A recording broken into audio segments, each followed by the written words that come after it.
For a second, we do want to go back to President Medvedev speaking at this point at the Kremlin. Our role and responsibility for the situation in this world, especially in a period when the level of globalization has reached such dimensions and such parameters that the decisions we make very often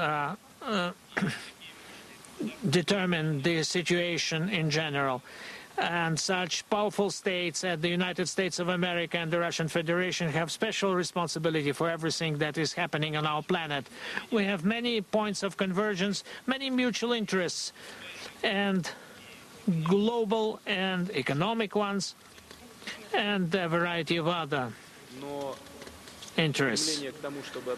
But our desire to discuss these subjects was mutual.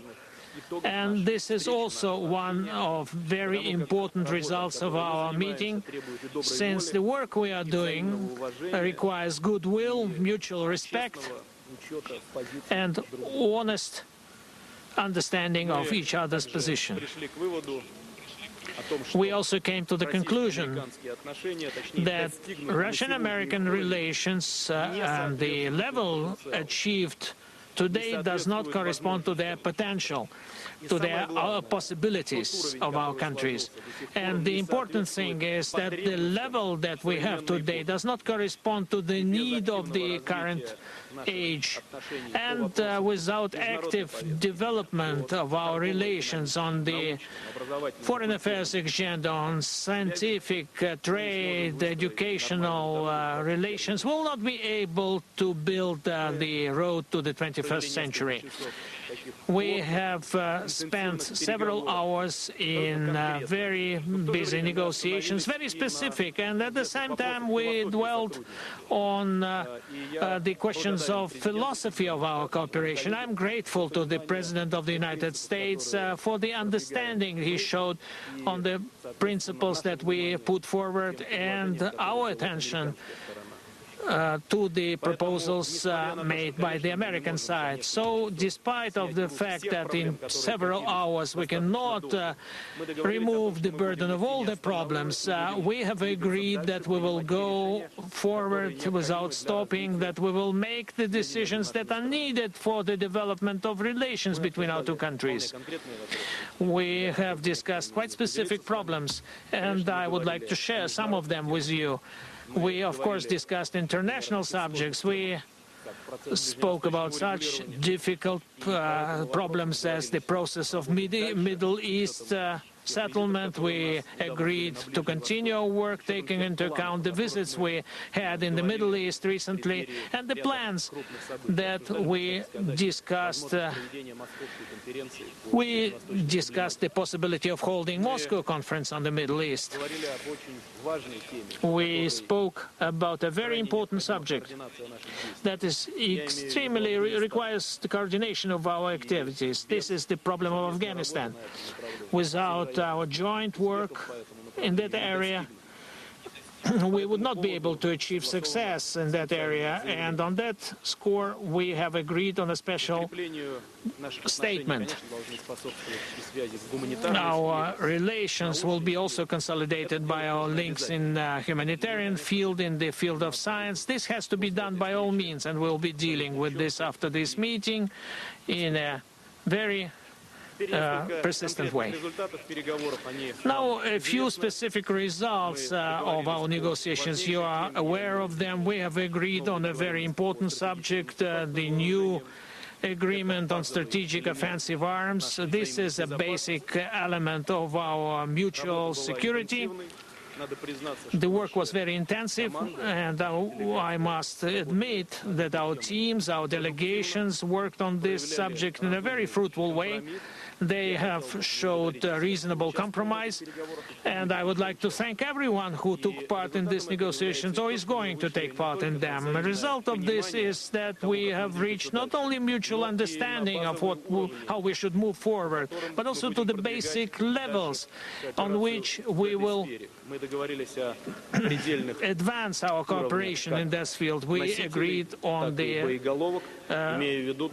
levels of carriers and warheads, warheads, meaning that this is a very concrete subject.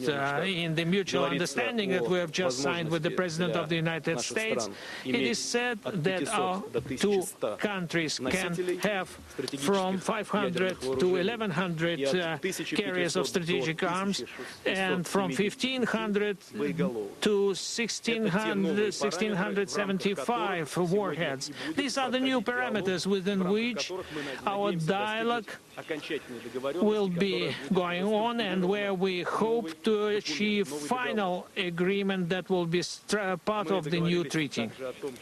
We have agreed also that the offensive and defensive systems of both countries should be considered together. We have adopted a joint statement on ABM, and this is also an important result of our work, even taking into account that we have divergences on a number of items. Nevertheless, we managed to approve a joint document. We have discussed measures of cooperation in the nuclear field, and the most important is that we will continue our cooperation in every area. A lot depends on our countries. We have signed an agreement on military transit to Afghanistan. We decided to create a presidential commission on cooperation, which will be coordinating relations among various agencies of the United States and the Russian Federation, respectively, in all priority areas, including economic and military areas. In the military area, these questions will be dealt by the chiefs of staffs that have just signed the document, General Makarov and Malin. Soon, all these documents will be published, and you'll be able to familiarize yourself with them. On the whole, by characterizing our first day of work and the results of negotiations that we have had, I would like to say that I view them as a first but very important step in the process of improving full-scale cooperation between our two countries, which should go to the benefit of both states. And if both states benefit by it, that means everybody will benefit by it. I would like to emphasize in conclusion that our country would like to reach such a level of cooperation with the United States which would be realistically worthy of the 21st century, which will ensure international peace and security. This is in our interests, and we are grateful to our American colleagues for the joint work we have done. It is true that the solution of many world problems depends on the joint will of the United States and Russia. Thank you. Good afternoon, everybody, and I want to thank President Medvedev and the Russian people for their hospitality. Michelle and I and our children are pleased to be here in Moscow and to be here so early in my administration. We've just concluded a very productive meeting, as President Medvedev just indicated. The President and I agreed that the relationship between Russia and the United States has suffered from a sense of drift. We resolved to reset U.S.-Russian relations so that we can cooperate more effectively in areas of common interest. Today, after less than 6 months of collaboration, we've done exactly that by taking concrete steps forward on a range of issues while paving the way for more progress in the future. And I think it's particularly notable that we've addressed the top priorities. These are not second-tier issues. They are fundamental to the security and the prosperity of both countries. First, we've taken important steps forward to increase nuclear security and to stop the spread of nuclear weapons. This starts with the reduction of our own nuclear arsenals. As the world's two leading nuclear powers, the United States and Russia must lead by example, and that's what we're doing here today. We have signed a joint understanding for a follow-on treaty to the START agreement that will reduce our nuclear warheads and delivery systems by up to 1/3 from our current treaty limitations. This legally binding treaty will be completed this year. We've also agreed on a joint statement on nuclear security cooperation that will help us achieve the goal of securing all vulnerable nuclear materials within 4 years, progress that we can build upon later this week at the G8 summit. Together, these are important steps forward in implementing the agenda that I laid out in Prague. As we keep our commitments, so we must ensure that other nations keep theirs. To that end, we had constructive discussions about North Korea and Iran. North Korea has abandoned its own commitments and violated international law, and that's why I'm pleased that Russia joined us in passing a UN Security Council resolution that calls for strong steps to block North Korea's nuclear and ballistic missile programs.